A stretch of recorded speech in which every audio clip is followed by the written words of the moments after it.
My name is Paul Thieme, and this is my final course project presentation for ECE570 Artificial Intelligence fall of 2019. My project has been the variations on decision tree classifiers for pulsar candidate classification.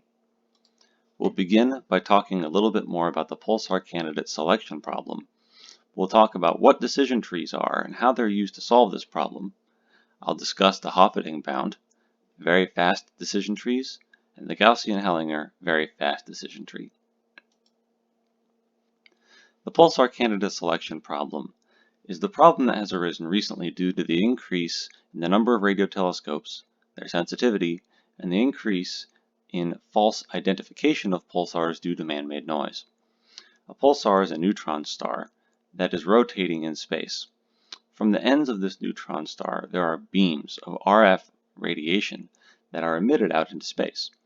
And as the neutron star rotates, from our perspective, they can be seen to flash with RF energy, similar to how the lights on an ambulance would flash as the reflector rotates.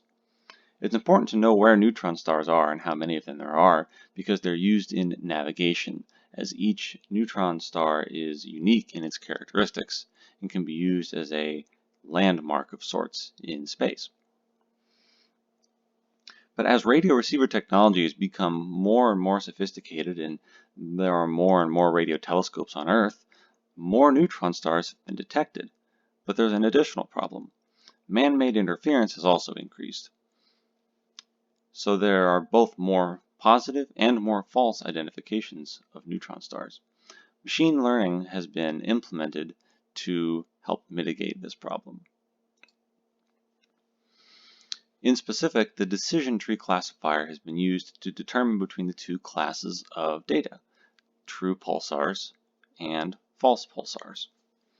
A decision tree classifier is a method of subdividing data based upon a set of predictors and then determining its class, in this case either pulsar or non-pulsar. The traditional decision tree classifier begins with the set of data and determines which of the predictors is the best predictor of the outcome. This is done by taking each data point, each predictor, and splitting the data at various points, and then measuring the impurity of that measurement, of that split. The impurity, as can be seen in the image here, is a measure of, for each point that you pick, how accurate was the classification. And by picking the split where that is the lowest, it's determined which is the most influential. This is done repetitively down and down the tree as the tree is grown until splits no longer yield a significant decrease in impurity. This is done for a static set of data, for a batch of data in the traditional sense. An improvement for this particular application is the very fast decision tree, whose primary difference is its ability to analyze continuous streams of data instead of just a block of pre-gathered data. The way that it does this is it uses the Hoffiting bound, which is a measure of the statistical significance of making a split in a certain location. So as the decision tree, the very fast decision tree, gathers more data, the Hoffiting bound is continuously updated until it sees that there is a statistical reason to split the data at this point. It's also able to prune the tree back as it reevaluates each node as it acquires more data.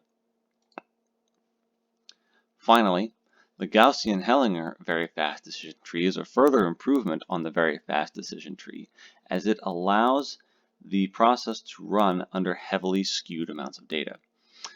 The data received for pulsar candidate selection is heavily skewed to the non-pulsar class, and this is normalized using the Hellinger distance.